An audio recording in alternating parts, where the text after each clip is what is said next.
Hello, welcome back. We just understood what exactly is a project, and now let's look at what is project management.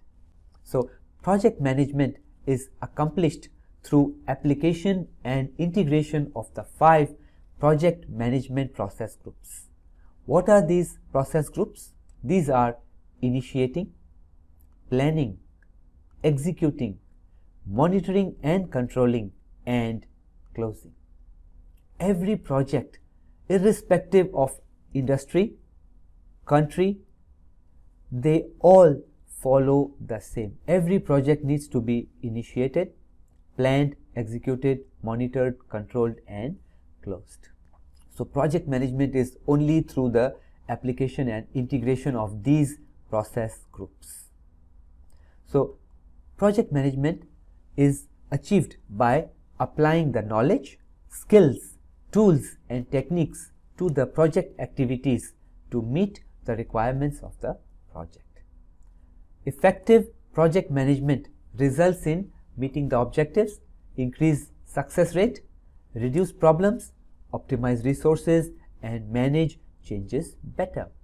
If you do a better job at managing your project, you would have lesser problems and higher chance of success. Plus, with a better change management process in place, there will be less surprises. The customer, the stakeholders will be happy that there is a certain standard procedures that you follow for managing changes. So changes are managed, because ineffective project management leads to missed deadlines, poor quality, rework, extra cost, and unsatisfied clients. So you can see project management is not a choice. If you are going to do projects, you must ensure that you follow the best practices of managing projects so that you don't miss any date, don't overspend, and you deliver the right quality, because that's what the stakeholder is looking for. Remember, effective project management is a strategic competence in today's world. So those companies that have proper and better standard, effective project management methodology, project management framework, and project management know-how that people are using, adopting, and actually applying, then they are at a much advantage over the rest of the companies.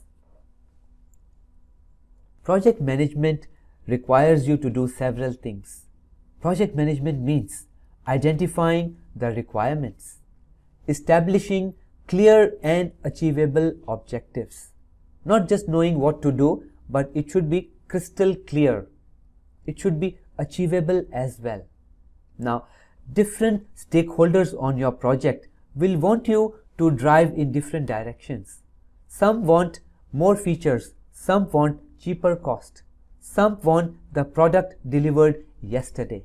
So when there are different people pulling you in different directions, which one will you do? Will you add more features, or will you deliver it earlier, or will you deliver it cheaper? So your job, project management, requires you to balance competing demands for quality, time, cost, resources, risk, etc., etc. You also need to adapt the specifications, plans and approaches for the different concerns and expectations of the different stakeholders. So this is a juggling act. Which is better? Remember, we cannot take sides. We cannot say, I like this stakeholder or I like that stakeholder and I will do the ones that they want me to do. Instead, your job is to make sure that all these concerns are taken care of and you do the work the right way, the right approach. You need to have a standard response, how to manage uncertainty, how to manage risks, because changes are going to come. Whatever, even the best laid plans will go haywire. I am sure you have heard about Murphy's laws. Things go wrong when you least expect them to be. So keep in mind, the more and better prepared you are, the less chances of problems and if the problems happen, you are at least better prepared rather than be taken off guard. So project management is not easy.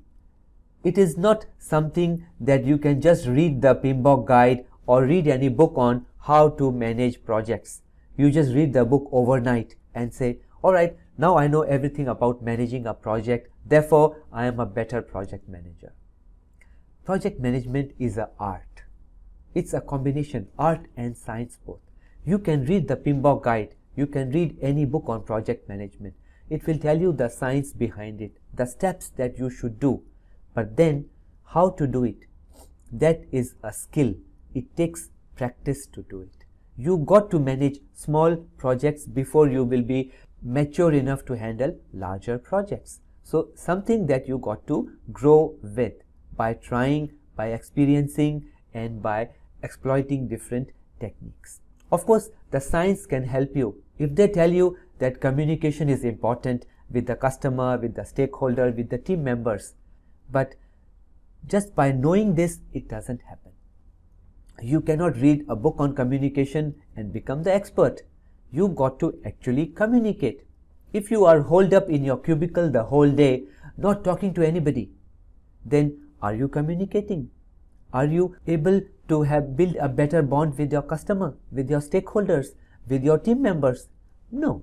So there is a big difference between knowing and doing. Similarly, project management. There is a big difference in knowing that you should collect requirements, you should plan, you should think about the consequences. But then if you are not doing it, then your projects will go in jeopardy. Therefore, a project manager's role is not for the faint at heart. This requires courage.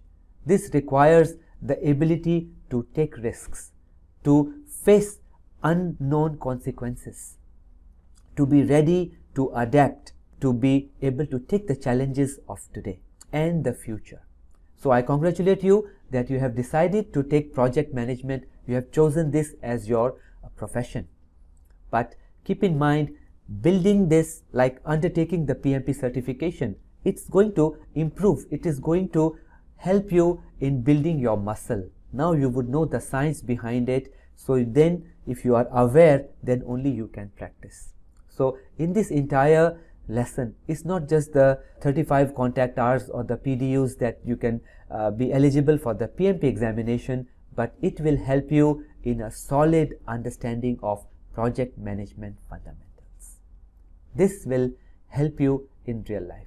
I have seen it for thousands and thousands of our students who have studied with us, and even outside, people, once they learn, they are like, oh wow, I learned so much. I wish I had done this 15, 20, 30 years back.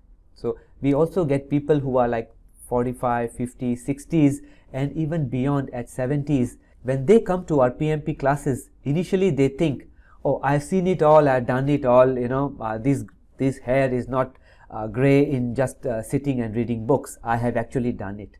But then when we begin to unveil and show them the best practices of project management, they start to nod their head and say, yes, I realized this, I wish I had done this, I wish somebody had told me this earlier on. I could have saved so many countless years of living in pain, stress, and developing all these ulcers.